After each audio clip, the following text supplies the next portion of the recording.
SSC 2026-এর যে পরীক্ষা, সেই পরীক্ষাগুলোতে কিন্তু প্রত্যেকটা সেকশনকে আলাদা আলাদা করে দিয়েছে এবং প্রত্যেককে একটা সেকশনাল টাইম করে দিয়েছে। সেই টাইমটা হচ্ছে 15 মিনিট করে। এটা কার সিলেকশন ফেজ, যেটা আমাদের খুব সামনেই হবে, বলেছিলাম জুলাইয়ের প্রথমে মিডে হবে। তো সেরকম খবর আসছিল, কিন্তু এখন মনে হচ্ছে না যে জুলাইতে হবে, হয়তো আগস্টে চলে যাচ্ছে। যাই হোক, একটু এসএসসি পরীক্ষাতে ডিলে চলেই আসছে। তো এইটা, আর তার সঙ্গে আমাদের সিজিএল এর যে টায়ার 1 হোক, সিএইচএসএল এর টায়ার 1 হোক, প্রত্যেকটাই কিন্তু এখন সেকশনাল টাইম চলে আসছে। তো সেই টাইমে আমাদের অন্য 3টে সেকশনে অসুবিধা না হলেও আমরা মেন সমস্যায় পড়বো কিসে জানো? মেন সমস্যায় পড়বো আমরা অঙ্কের ক্ষেত্রে। তো অঙ্কটা কি করে অ্যাটেম্প্ট করবে, টার্গেট স্কোর অঙ্কের কি হওয়া উচিত, মানে সত্যি সত্যি কি হওয়া উচিত, ভুলভাল কথা বলবো না, যে বলে কোনো টাইম নষ্ট করার সময় নেই সেরকম। তো কারণ এখন তোমাদের কাছে সময় খুবই লিমিটেড পড়ে আছে, তো সেইখানে তুমি কিভাবে সত্যি সত্যি কতটা টার্গেট করতে পারো, এই পুরোটা কিন্তু এখানে নিয়ে আলোচনা হবে। তো মানে এই পুরো আলোচনা করার আগে আমরা দেখে নেব কিছুটা, যে সত্যি যে মক আছে, আমাদের যে লাস্ট 2025-এর যে কোশ্চেন আছে, সেইখানে অ্যাটেম্প্ট করে কি নাম্বার পাওয়া সম্ভব, মানে সত্যি সত্যি অ্যাচিভ কি নাম্বার করা যায়, আগে সেইটা দেখে নিই, তারপরে আমি বাকিটা তোমাদের সঙ্গে আলোচনা করছি। তাহলে চলো আমরা সুইচ করে যাচ্ছি একেবারে মকে। তো এই দেখতে পাচ্ছ সিজিএল 2026-এ আছে। তো এখানে তুমি যখন এই পিওয়াইপি তে চলে যাবে, মক টেস্টে আসার পর পিওয়াইপি তে যাবে, তারপর তুমি এখানে দেখবে পিওয়াইএসটি টায়ার 1 নিউ, এখানে কিন্তু প্রত্যেকটারই এরকম এরকম করে 15 মিনিটের সেকশনাল করে দেওয়া আছে। আমরা আজকে অঙ্ক নিয়ে আলোচনা করছি, তো অঙ্কতে চলে আসছি। তুমি এখানে দেখে নাও যে প্রত্যেকটাই, এটা দেখো 29শে জুন, বাদ বাকিগুলো আমি আজকেই দিলাম, মানে তুমি ভিডিওটা কাল পরে দেখতে পাবে, আজ মানে 9 তারিখে যখন করছি। তো 9 তারিখে এগুলো অ্যাটেম্প্ট করা হয়েছে। এবার এইগুলোই অ্যাটেম্প্টের মধ্যে দেখবে তুমি একটা এখানে রি অ্যাটেম্প্ট দেখতে পাবে, কোনটা যেন রি অ্যাটেম্প্ট একটা করে দেখলাম, এই যে রি অ্যাটেম্প্ট অন জুলাই 9th। তো রি অ্যাটেম্প্ট অন জুলাই 9th মানে কি, আমি না রি অ্যাটেম্প্ট করে দেখছিলাম যে ওরা আবার ওই নাম্বারটা দেখায় কিনা। তার কারণ রি অ্যাটেম্প্ট করলে কিন্তু সেই র্যাঙ্কটা ওখানে চলে যাচ্ছে। আমরা জানি যে টেক্সট বুকে অনেক ফ্রড হয়, মানে র্যাঙ্ক ফ্রড হয়, কি করে হয় আমি সেটা তোমাদেরকে বলছি। তো সেটা রি অ্যাটেম্প্ট করে দেখলাম। এবার যেমনটা তোমাদেরকে বলেছিলাম যে পুরোপুরি রিয়েল এক্সাম্পল দিয়ে বোঝাবো কোনটা আগে করা উচিত কোনটা পরে করা উচিত, সেটারই একটা চেষ্টা এখানে করব। তো প্রথমটাতে আমরা ঢুকি সলিউশন পেজে। তো সলিউশন পেজে যদি প্রথমটাতে ঢুকি, তাহলে আমরা কি দেখতে পাচ্ছি দেখো। ওহ, আবার ল্যাগ করে এটা, টেক্সট বুকের একটুখানি যে কি হয়েছে।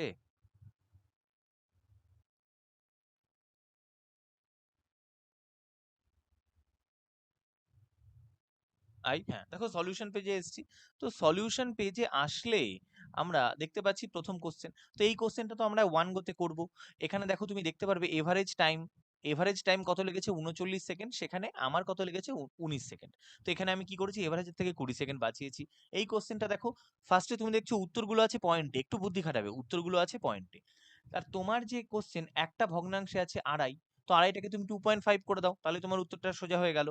ওকে, নেক্সট পয়েন্টটাই চলে আসছি, দেখো এটাও ছোট কোশ্চেন, সিম্পলিফিকেশন মুখে মুখে করা যায়, অনেকগুলো স্টেপ এটার মুখে মুখে করা যায়। যেমন 3-4 থেকে 1-2 তুমি যদি বিয়োগ করো, কি করে মুখে মুখে করবে, এই দুটোকে উপরে 2 দিয়ে গুণ করে দাও। তাহলে 1-2 কে 2 দিয়ে গুণ করলে কি হয়, 2/4। 3/4 থেকে 2/4 বিয়োগ করলে কি হয়, 1/4। 1/4 এর সঙ্গে হাফ গুণ করলে 1/8। 1/3 থেকে 1/8 বিয়োগ করো, নিচে 3/8 24, আর উপরে 5। 5/24, 5/6, 5/24 ভাগ করলে উপরে 4 হয়ে যাচ্ছে। আর 7 পূর্ণ 1/4 থেকে তুমি যে 4 বিয়োগ করছো, উত্তর পড়ে থাকছে 3 পূর্ণ 1/4। তো এটাকে তুমি চাইলে, তুমি যদি প্রচুর অঙ্ক প্র্যাকটিস করে থাকো, এটা কিন্তু মুখে মুখে করা যায়। এবং দেখো এখানে ঠিক 28 সেকেন্ড টাইম নিয়েছি, এখানে টাইম কত, এভারেজে 55 সেকেন্ড। ওকে, নেক্সট পরেরটাই আসছি। দেখো পরেরটা একটু একটু খটোমটো অঙ্ক, এখানে বেশি টাইম নেওয়া হয়ে গেছে, এভারেজ 38 সেকেন্ড, কিন্তু এখানে টাইম লেগে গেছে 1 ঘন্টা। এই সরি, 1 ঘন্টা বলছি কেন, টাইমই তো 15 মিনিট। 1 minute 11 second. 11:12 একটা কিছু এসেছিল বোধহয়, 12:11। ওকে, নেক্সট পয়েন্টটা দেখো, একটু বড় কোশ্চেন, তবে তুমি দেখলেই ভাববে এটা কিসের কোশ্চেন, এটা হচ্ছে পার্টনারশিপের কোশ্চেন। তো পার্টনারশিপ আমাদের সহজ চ্যাপ্টারের মধ্যে পড়ে, ওই জন্য আমি ছাড়ছি না, একবারে করছি। নেক্সট পয়েন্টটায় চলে আসি, আমি যে কোনো একটা ক্লিক করে দিচ্ছি, ওগুলো লাল হয়ে গেছে, সেম পার্টনারশিপ, সহজ কোশ্চেন, প্রথমবারই করব। তারপরটা দেখো বলেছে 100 আর 250-এর মধ্যে কোনটা 11 দিয়ে ভাগ যায়, তাদের কি এভারেজ বার করতে হবে। জানবে 100 আর 250-এর মধ্যে যদি এভারেজ বার করি এবং সেটা যদি ভাগ যায়, তার মানে ওই এভারেজটাও 11 দিয়ে ভাগ যায়। এক ঝলক একবার দেখে নাও, তুমি দেখলেই বুঝতে পারবে 176 ছাড়া আর কাউকে ভাগ করা যায় না। ওই জন্য এটার উত্তর 22 সেকেন্ডে করে ফেলা যায়। কিন্তু তুমি যদি পুরোপুরি বার করতে যাও, যেটা এখানে ওরা ফর্মুলা দেখিয়েছে, এখানে তো ওরা খুব বাজেভাবে করে, তো সেইভাবে করলে কিন্তু তুমি এত তাড়াতাড়ি করতে পারবে না। 8 নাম্বার। এবার দেখো 8 নম্বর স্কিপ কেন? অঙ্কটা কত বড়, দেখো এত বড় অঙ্ক, এত কিছু পড়তে হবে, ওই জন্য ফার্স্টেই স্কিপ।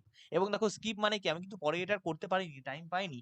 এখানে টাইম কত আছে? 0.02 সেকেন্ড, মানে জাস্ট এসেছে আর স্কিপ করে দিয়েছি। তো স্কিপ তোমাকে এইভাবেই করতে হবে। এই অঙ্কটাকে আমি করতে পারবো না? না পারবো, অবশ্যই পারবো, কিন্তু করিনি। তার কারণ কি, অঙ্কটা অনেক বড়। এবং তুমি যদি দেখতে পাও, দেখো মাত্র 14% এটা করেছে, আর অ্যান্সার কি 75.67, তার মানে অ্যান্সারও খুব একটা সহজ ছিল না, অ্যান্সারও কিন্তু কঠিনই ছিল। তো সেই হিসেবে এটা করে আমি বেঁচে গেছি, আমি টাইমটাও বাঁচিয়েছি, এবং সেই টাইমটা আমি অন্য জায়গায় অ্যাপ্লাই করেছি। পরেরটা দেখো, সহজ কোশ্চেন। কোশ্চেন কি? এক লাইনে কোশ্চেন, তো সেক্ষেত্রে আমি করব। নেক্সট পরেরটা, এক লাইনেরও কমে কোশ্চেন, তো করব। এবার হ্যাঁ, হতে পারে কম্পাউন্ড ইন্টারেস্ট, অনেকে টাইম লাগতে পারে, কিন্তু দেখো কোশ্চেনটা কি, ডবল হচ্ছে 5 বছরে, তাহলে 8 গুণ হবে 2 এর কিউব, তাহলে 3 5 15, এটা বেশি সেকেন্ড লাগার কথা না। ওকে, পরেরটা, এটা 21 সেকেন্ড কেন লেগে গেল আমি জানি না।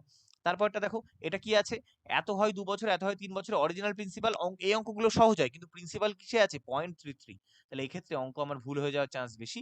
আচ্ছা, এটার উত্তর 4000 হতে পারে, না 4000 না, এটার উত্তর 4500, ঠিক আছে। তো এই জন্য এটাকে স্কিপ করা হয়েছে। নেক্সট পরেরটা দেখো, টাইম বেশি লেগেছে 1 মিনিট 16, কিন্তু এখানে আছে 51। ওকে, এবার এই কোশ্চেনটা তুমি একটু বেশি টাইম নিতে পারো, তবে কোশ্চেনটা সহজের মধ্যে পড়ে এবং প্রথমবারে করার মতোই প্রশ্ন পড়ে। ওকে, নেক্সট এই কোশ্চেন দেখো, অনেকটা বড় কোশ্চেন, এত বড় পড়িনি, তাই জন্য মাত্র 2 সেকেন্ডে স্কিপ করেছি। কোশ্চেন কি কঠিন? না, কোশ্চেন কঠিন না, যেহেতু কোশ্চেন বড় ওই জন্য শুরুতেই আমি স্কিপ করে গেছি। পরেরটাই আসছি, এটা বড় কোশ্চেন, এটা কিন্তু প্রথমবারে করিনি, তার পরের বারে করেছি, ওই জন্য দেখো 58 সেকেন্ড। কারণ তুমি, তোমার 15 মিনিট টাইম 25টা কোশ্চেনে, তার মানে 1 মিনিট লাগবে এমন কোনো কোশ্চেন তুমি প্রথমবারে করতেই পারো না, এটা দ্বিতীয়বারে অ্যাটেম্প্ট করা কোশ্চেন। এটা দেখো, এটা ফার্স্ট বারে অ্যাটেম্প করতেই হবে, সহজ কোশ্চেন। এটাও ফার্স্ট বারে অ্যাটেম্প করতে হবে, এটাও ফার্স্ট বারে অ্যাটেম্প করতে হবে।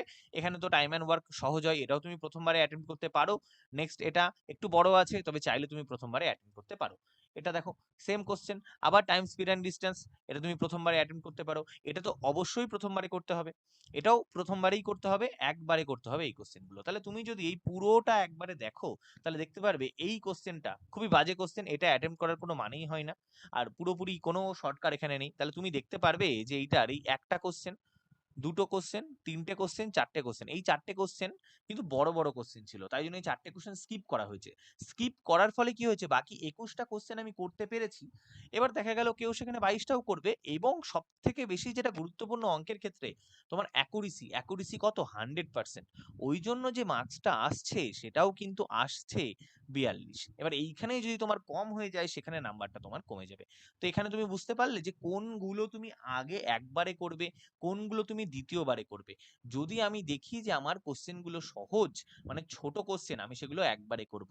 যে কোশ্চেনগুলো এমনি লেন্দি, মানে যে কোশ্চেনগুলো পড়তেই আমার লেগে যাবে অনেকটা টাইম, সেই কোশ্চেনগুলো কি করব, আমি দ্বিতীয়বারে করব।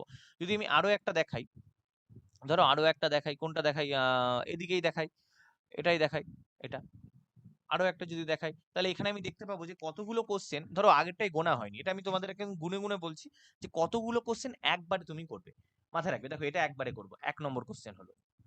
নেক্সট, এটাও একবারে হবে, 2 নম্বর কোশ্চেন, এটা একবারে হবে, 3 নম্বর কোশ্চেন, খুব ভালো কোশ্চেন, উত্তর হবে 3 - 2 1, সরি প্লাস আছে, 3 + 2 মানে 5, উত্তর হবে 5, এই যে 5। তাহলে তিনটে কোশ্চেন পেলাম যেগুলো একবারে করা যাবে।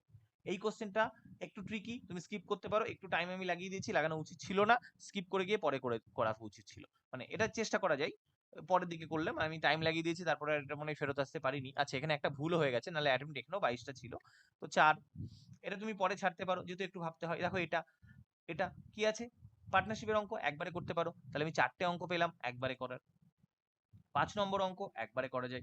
6 নম্বর অঙ্ক, এটাও একবারে করা যায়, এভারেজের অঙ্ক, এটা অনেকটা বড়, তুমি ছেড়ে দাও তারপরে করো। এটা যদিও আমি একবারে করে ফেলেছি, কারণ এই ধরনের অঙ্ক আমি ভালো পারি বলে, কিন্তু দেখো টাইমটা অনেকটা বেশি লেগে গেছে, তো এই জন্য ছেড়ে রাখবো। আমি 6টা অঙ্ক পেয়েছি যেটা একবারে করা যায়। এটা 7 নম্বর অঙ্ক, ইলেকশনের অঙ্ক, সোজা অঙ্ক একবারে করার, তাহলে 7টা অঙ্ক পেলাম। এখানে 8টা অঙ্ক, দেখো 9টা অঙ্ক পাচ্ছি। এখানেও ইন্টারেস্ট থাকলেও এটা তুমি একটু বুদ্ধি খাটলে করে ফেলতে পারো, তবে এটাকে আমি ছেড়ে রাখছি। আমি এখন 8টা অঙ্কই ধরছি যেগুলো একবারে করা যায়। এটা ধরতেই হবে একবারে, কারণ সহজ অঙ্ক, তাহলে 9টা অঙ্ক পেলাম। এটা একটু ভুল হয়ে গেছে মনে হয়, এটা প্রফিট এইটা হতে এটা চলে এসেছে। তো এটা অনেকটা দেখতে পাচ্ছ, অনেক কিছু আছে, 10% 50%, তুমি চাইলে পরে করতে পারো। তো এখন আমি 9টা ধরে রেখে দিচ্ছি, দেখো 10টা। এই অঙ্কটা পরে করো, তাহলে 10টা অঙ্ক থাকলে একবারে করা যায়। এটা টাইম, এটা টাইম অ্যান্ড ওয়ার্ক, একবারে করতে হবে, তাহলে আমি 11টা অঙ্ক পেলাম। দেখো সেম সহজ, 12টা অঙ্ক, 13টা অঙ্ক, 14টা, দেখতে পাচ্ছ সহজ অঙ্ক, 15টা অঙ্ক, এখানেও 16টা অঙ্ক একদম সহজ অঙ্ক, 17টা, 18টা, 19টা। আচ্ছা, এটা কোঅর্ডিনেট জিওমেট্রি, খুব ভালো করে করিয়েছি এটা, আর 20টা। তাহলে 20টা অঙ্ক দেখতে পেয়েছো আমি একবারে করা যায়। এই 20টা অঙ্ক তোমাকে একবারে করতেই হবে। তারপর যেগুলো বাদ গেল, এই যে স্কিপ করেছি, এখানে এটা স্কিপ করেছি, তো এই অঙ্কগুলো তুমি চাইলে তারপরে আরেকবার করতে পারো। তাহলে এইভাবে 20টা অঙ্ক তোমাকে দেবেই, যেটা আমি বারবার তোমাকে বলছি, যেটা তুমি একবারে ওয়ান গোতে করতে পারো। এবং তোমাকে এইখানে 100% অ্যাকুরেসি আনতেই হবে। এখানে 100% যদি অ্যাকুরেসি এনে ফেলো, তাহলে আর তোমাকে কেউ ধরতে পারবে না। দেখো এখানে 22টা যদি ঠিক হয়ে যেত, তাহলে 44 হয়ে যেত। এখানে যেটা 21.5 হয়েছে, 22টা ঠিক হলো তো এখানে 44 হয়ে যেত। তো আমি অত দূর অব্দি টার্গেট করবো না। আমি 44 পেয়েছি মানে আমি তোমাকে 44 পেতে বলছি না, কিন্তু তোমাকে এই 20টা অব্দি টার্গেট করতেই হবে। যদি টার্গেট করো তাহলে কিন্তু তুমি বিশালভাবে এগিয়ে যাবে। দেখো এখানেও পার্সেন্টাইল 96 হয়েছে, এবং এখানে প্রচুর ফ্রড আছে। এই প্রচুর ফ্রড এখানে আছে কারণ একটা আমি তোমাকে দেখালাম যে রি-অ্যাটেম্পটাকেও কিন্তু ওরা কাউন্ট করে। তো অনেকেই আছে ইউটিউব চ্যানেলে দেখায় যে আমি এত স্কোর পেয়েছি 50-এ 50, এইভাবে কোর্স বিক্রি হচ্ছে, হ্যান ত্যান হচ্ছে, যা খুশি হচ্ছে, শো অফ হচ্ছে। তো সেগুলো ফেক ওই জন্য। তো এখানে প্রচুর আছে 50-এ 50 পেয়েছে যারা ফেক। ঠিক আছে? তো হ্যাঁ, তাই বলে কি কেউ পেতে পারে না? অবশ্যই পেতে পারে। কেন পেতে পারবে না? অবশ্যই পাবে। কিন্তু যে এখানে 50-এ 50 পাবে, জানে সে অন্য নাম্বারে অবশ্যই কম পাবে। আর সে তো একজন পাবে, সিট অনেকগুলো আছে, তুমি তার মধ্যে একটা পেয়ে যাবে। তো আমি তোমাদের যেটা বলছিলাম যে এখানে যদি 44 হতো, দেখো এই র‍্যাঙ্ক ক্যালকুলেটর তুমি দেখতে পারো, এখানে তুমি 44 এ নিয়ে চলে আসো, তাহলে দেখো 504 হচ্ছে।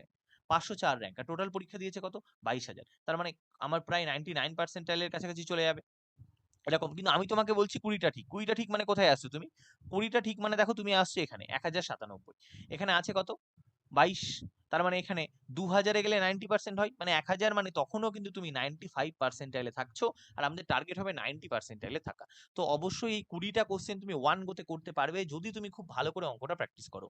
এবার আমি রিয়েলিস্টিক টার্গেট কি পুরোপুরি ভালোভাবে নেক্সট স্লাইডে তোমাদেরকে বোঝাচ্ছি। দেখো তোমাদের খুব সুন্দর করে তাহলে মকের জিনিসটা দেখিয়ে দিলাম, কতটা অ্যাচিভেবল, কতটা তুই করা যায়। আচ্ছা, অন্য কিছু বলার আগে বলি যে আমাদের ম্যাথ রিজনিং তুমি যদি অনলাইনে পড়তে চাও বা অফলাইনে পড়তে চাও, অবশ্যই তুমি এই নাম্বারে হোয়াটসঅ্যাপ করে যোগাযোগ করতে পারো। শুধু কিন্তু ম্যাথ রিজনিং না, তার সঙ্গে ইংলিশ জিকেরও কমপ্লিট স্টাডি প্ল্যান তোমাদেরকে প্রোভাইড করা হবে। 1-to-1 গাইডেন্স তুমি পেয়ে যাচ্ছ। প্রত্যেকটা যে পরীক্ষা, এই যে পরীক্ষাগুলো আছে, এই সমস্ত পরীক্ষার জন্য তোমাকে তৈরি করা হবে। দেখো প্রত্যেকটা পরীক্ষার তো প্রিপারেশন আলাদা হয়, কোনো সাবজেক্ট বেশি পড়তে হয়, কোনোটা কম পড়তে হয়, সেইটা তুমি এখানে পেয়ে যাবে। ক্লাস রেকর্ডেড থাকছে, তুমি পিডিএফ ইংলিশে বাংলা দুটোতেই পেয়ে যাবে। যেমন এখানে কিন্তু মানে বিশেষ এখানে ফেসিলিটি কি, তোমার যে ডাউট সেটা তুমি ডাইরেক্ট জিজ্ঞাসা করতে পারবে, যেটা অন্য জায়গায় জিজ্ঞাসা করা যায় না হয়তো। অনেক জায়গায় তো তুমি ডাইরেক্ট জিজ্ঞাসা করতে পারবে যে আমার এইটা ডাউট, আমি এইটা কিভাবে পড়বো, ওটা কিভাবে পড়বো। সেই পুরো ডাউট গ্রুপ সমস্ত কিছু তুমি এখানে পাবে। তো এই নাম্বারে হোয়াটসঅ্যাপ করে অবশ্যই জিজ্ঞাসা করতে পারো। এবার আমরা দেখলাম কি, আমি বললাম যে তোমাদের টার্গেট হওয়া উচিত আমি 20টা করব, এবং আমি দেখিয়ে দিয়েছি দুটোতে 2025-এর যে কোশ্চেন, সেই 25-এর কোশ্চেন থেকে কিন্তু দেখালাম দুটো সেটে একবারে 25টা করার মতো কোশ্চেন থাকে। সরি, 20টা করার মতো কোশ্চেন থাকে, আর 5টা থাকে যেটা তুমি পরের বার করবে। তাহলে এই 20টা হবে আমাদের টার্গেট। এবার এই 20টা যখন তুমি করবে, তাহলে আমি ধরে নিচ্ছি 18টা তুমি ঠিক করলে আর দুটো ভুল করলে। 90% অ্যাকুরেসি তো রাখতেই হবে বাবা, নাহলে তো হবে না। তাহলে 18টা ঠিক করলে তুমি কত পাবে? 36। দুটো ভুল করলে কত মাইনাস যাবে? 1, 35। তাহলে এইটা হবে আমাদের পুরোপুরি টার্গেট স্কোর। এর চেয়ে কম নাম্বার কিন্তু কোনোভাবেই মেনে নেওয়া যাবে না। এবং 100% গ্যারেন্টি নাও যে যদি তুমি 35 করতে পারো, তোমার পার্সেন্টাইল কিন্তু 90 থাকবে। হ্যাঁ, ওখানে তুমি 35 করে 90 পাবে না, হয়তো 80 থেকে 85 পাবে। তার কারণ ওখানে অনেক আছে যারা রি-অ্যাটেম্প্ট করে, যেটা আমি তোমাকে দেখালাম যে আমি একটা রি-অ্যাটেম্প্ট করেছি, সেটাতে কিন্তু রি-অ্যাটেম্পটেও র‍্যাঙ্ক ওরা দিচ্ছে। তাই না? তো রি-অ্যাটেম্পটে র‍্যাঙ্ক কি করে দিচ্ছে? তার মানে নিশ্চয়ই ওইটা কাউন্ট হচ্ছে। তো সেইখানে কিন্তু প্রচুর রি-অ্যাটেম্প্ট থাকে, প্রচুর ফ্রড থাকে। যারা 50-এ 50 পেয়েছে, 50-এ 50 পাওয়া যাবে না তা বলছি না, কিন্তু ওখানে প্রচুর ফ্রড আছে। ওই আমাদের সঙ্গে বিখ্যাত ছিল এসকেডি। যারা গ্রুপ মানে জানো এসকেডি কে, তো তারা জানতে পারবে এসকেডি কে। কোনো একদিন গল্প বলবো, তাহলে বুঝতে পারবে এসকেডি। ওকে, তো এবার দেখে নাও, তো এই 35টা কিন্তু অ্যাচিভেবল, এই নাম্বারটা তুমি পেতে পারো। হ্যাঁ, এইবার এর চেয়ে বেশি যত পাবে, তত তুমি বেশি এগিয়ে যাবে। আর আমি চাইবো যে তোমাদের যেন 100% অ্যাকুরেসি হয়। তাহলে এই 20টা করলে তুমি 40 পেয়ে যাবে। 40, দেখো প্রথমেই তুমি যদি ভাবো যে আমাকে 25টাই করতে হবে, তাহলে কিন্তু দেখা যাবে শেষে তুমি 15টা করে বসবে, তাড়াহুড়ো করতে গিয়ে বাদবাকি 5টা ভুল করে ফেলবে। তাই জন্য 25টা মাথা থেকে সরিয়ে দাও, টার্গেট রাখো 20টা, যে আমাকে 20টা করতেই হবে। 20টা করতে গেলে যদি 18টা ভুল ঠিক, দুটো ভুল চলবে, 19টা ঠিক, একটা ভুল আরো ভালো, 20টা ঠিক আরো ভালো, 20টা ঠিক করে একটা বোনাস করে ফেললে সেক্ষেত্রে তো সোনায় সোহাগা। তাহলে এইটা তোমাদের মেন টার্গেট থাকবে, মাথায় রাখো। আর আমি খুব মকে কিন্তু ভালো করে বুঝিয়েছি কোনটা একবারে করবে, কোনটা তার পরে করবে। কারণ এখানে তুমি আর 3 নম্বর চান্স পাবে না। যেটা আগে আমি বলতাম অঙ্কটা করতে হয় 3 ধাপে, এখানে আর ওসব ধাপ টাপ নেই। এখানে কিন্তু তোমাকে 2 ধাপেই করতে হবে। তোমার কাছে ফার্স্ট চান্স আর তোমার কাছে সেকেন্ড চান্স। এই ফার্স্ট চান্সে আমাকে 20টা করতে হবে, সেকেন্ড চান্সে এই 5টা করতে হবে। তো এই 20টা করে যদি টাইম পেয়ে 5টার মধ্যে তুমি অন্তত একটাও করে ফেলতে পারো, জানবে সেটাই বোনাস। এই 20টা তোমাকে করতেই হবে, কিছু করার নেই। ওকে, আচ্ছা, যারা এখন আমাদের টেলিগ্রাম চ্যানেল জয়েন করোনি, স্কোর বুস্টার এবি নাম, অবশ্যই তোমরা জয়েন করতে পারো। আমাদের গ্রুপ বেঙ্গল কম্পিটিটিভ আয়না, দুটোরই তুমি লিংক পেয়ে যাবে। আর তার সঙ্গে এখন হোয়াটসঅ্যাপ চ্যানেলের সঙ্গেও জয়েন করে নাও, কারণ টেলিগ্রাম কবে বন্ধ হয়ে যায় কোনো ঠিক নেই। মাঝে মাঝেই নানান রেগুলেশন নিয়ে আসে, ভূত চেপে যায় মাথায়। ওকে, দুটোই লিংক ডেসক্রিপশনে পাবে, নাহলে তুমি সার্চ করেও জয়েন করতে পারো। এবার অনেকে জিজ্ঞাসা করছে লেভেল কি বেড়ে যাবে বা লেভেল কি কমে যাবে, কি হবে? আচ্ছা, তার আগে বলি আমাদের নতুন অফলাইন যে ক্লাস, সেটা কিন্তু আগস্ট মাসের 2 তারিখ থেকে শুরু হচ্ছে রানাঘাটে। এই যে নাম্বারটা দেওয়া আছে হোয়াটসঅ্যাপ, এখানে তুমি হোয়াটসঅ্যাপ করে অবশ্যই যোগাযোগ করতে পারো। দেখো, লেভেল কি বাড়বে নাকি লেভেল কমবে সেটা কেউ জানে না। কেউ যদি দাবি করে যে সে জানবে, সে মিথ্যে কথা বলছে। আর না হলে তাকে এসএসসি তে দিয়ে, মানে এসএসসি তে জানাবে, জানিয়ে পুলিশ দিয়ে তাকে ধরিয়ে দেবে, জানবে সে কোশ্চেন আউট করছে। তাছাড়া কিন্তু কেউ জানতে পারে না লেভেল বাড়বে না কমবে। এই 15 মিনিট টাইম দেওয়ার ফলে কি লেভেল কমিয়ে দেবে? এটাও আমরা জানি না। লেভেল কি বাড়িয়ে দেবে? এটাও আমি জানি না। তাহলে আমরা কি জানি? আমরা জানি আমাদের কাছে কোশ্চেন আছে। কিসের কোশ্চেন আছে? সিজিএল 2025। আর কিসের কোশ্চেন আছে? সিএইচএসএল 2025। এই দুটোর কোশ্চেন আছে। এর লেভেলটা আমি জানি। এই লেভেলে আমি 20টা টার্গেট করব এবং চেষ্টা করব 40 নাম্বার পাওয়ার। তুমি আপাতত এটা করো। এবার যদি লেভেল যদি বাড়িয়ে দেয়, তাহলে এই 40টা কমে, তখন এই 20টাই টার্গেট কমে আমার 18টা টার্গেট হয়ে যাবে। লেভেল যদি কমিয়ে দেয়, তাহলে সেক্ষেত্রে আমার এই 20টার টার্গেটই বেড়ে 22টা হয়ে যাবে। তো সেটা নিয়ে আমার কোনো ব্যাপার নেই। আমার মাথা ব্যথা হচ্ছে এটা নিয়ে, তুমি যে মক দিচ্ছ সেখানে তোমার পার্সেন্টাইল 90 থাকছে কিনা। পার্সেন্টাইল যদি 90 থাকে, লেভেলের কথা ভুলে যাও। লেভেল বাড়লে সেখানে নাম্বার কমবে, লেভেল যদি কমে সেখানে নাম্বার বাড়বে। এবার যেটা হয়, লেভেল যদি এক ধাপ বেশি বাড়ে, সেখানে নাম্বার অনেক বেশি কমে। লেভেল কিন্তু কমে গেলে নাম্বারের মার্কসটা অতটা বেশি বাড়ে না। এটা যেটা হয়, মানে কঠিন থাকলে আমাদের মাথাটা কাজ করা একটু বন্ধ হয়ে যায়। তো এইভাবেই তুমি অ্যাটেম্প্ট করো, এটাই হবে তোমার এই 35টা অ্যাচিভেবল। 35টা 100% অ্যাচিভেবল প্র্যাকটিসের সাথে। এই 35টা তোমাকে টার্গেট করতেই হবে। লেভেল বাড়বে কমবে সেটা নিয়ে তোমার মাথা ব্যথা নেই, সেটা পরীক্ষা আসলে আমরা দেখতে পারবো। তো এটাই তোমাদের বলার ছিল। আর যদি তোমরা চাও যে এরকম সেম জিনিস আমি রিজনিং এর ক্ষেত্রেও নিয়ে আসি, কারণ রিজনিং এ কিন্তু আগে আমরা 15 মিনিটের মধ্যে শেষ করতাম। তো আমার মনে হয় না যে রিজনিং এর ক্ষেত্রেও তোমাদের এরকম জিনিস দরকার। যদি তোমরা চাও অবশ্যই জানাতে পারো। অঙ্কের ক্ষেত্রে খুবই দরকার ছিল, অনেকেই জিজ্ঞাসা করছিল। তো তোমাদের দেখালাম যে সত্যি সত্যি অ্যাচিভেবল কোনটা করা যায়। এমন না কেউ বলে দিল আমি 50 পাচ্ছি, সেটা থেকে তুমি বিয়ে ফেলো, আমি তো 50 পাচ্ছি না, তাহলে কি আমি পিছিয়ে পড়েছি? তা না। 50 অ্যাচিভেবল না, এক দুজন পাবে, তারা এক্সেপশনাল, তারা পাবেই, সেখানে আমার কিছু করার নেই। আমার কতটা করা যায়, কতটা না করলে তুমি পিছিয়ে আছো, এই 35 পাচ্ছ না মানে তুমি সত্যি সত্যিই পিছিয়ে আছো, সেইটা আমি তোমাদের সঙ্গে শেয়ার করলাম। তো আশা করি এবার থেকে তুমি বুঝতে পারবে যে আমাদের ফেয়ার টার্গেট কোনটা। এমন না যে আকাশ ছোঁয়া কোনো টার্গেট নিয়ে তুমি চলছো, সেটা করলে তো আমাদের হবে না। তো আমাদের এমন একটা টার্গেট যেটাকে অ্যাচিভ করা যায় এবং যেটা আমাদের অ্যাচিভ করতেই হবে, সেটা বললাম। তার মানে 35 তোমাকে যে কোনো ভাবে অ্যাচিভ করতে হবে। আর আমাদের ড্রিম টার্গেট হবে 40 পেয়ে যাওয়া, মানে জানবে তুমি 99% এর চেয়ে এগিয়ে গেছো, 40 পেয়ে গেছো মানে। কোন কোশ্চেনে? সিজিএল 2025 এর কোশ্চেনে। এর থেকে কঠিন হলে অবশ্যই নাম্বার কমবে, এর থেকে সহজ হলে অবশ্যই নাম্বার বাড়বে। ঠিক আছে, অনেক কিছু তোমাদের সঙ্গে শেয়ার করলাম, অনেকটা বড় লম্বা ভিডিও হয়েছে। তো যারা মানে পড়াশোনায় ইচ্ছুক, তারা আশা করি পুরোটাই দেখেছো। আর কি, আর তো কিছু বলার নেই মনে হয়। তো আজকের ভিডিও অবধি থাকছে। ভালো লাগলে বন্ধুর মধ্যে শেয়ার করে দাও। কোনো ডাউট থাকলে অবশ্যই কমেন্ট করো। এখন হাইপ দিয়ে দাও, লাইক করে দাও। চলো আবার দেখা হচ্ছে নতুন ভিডিওতে। বাই।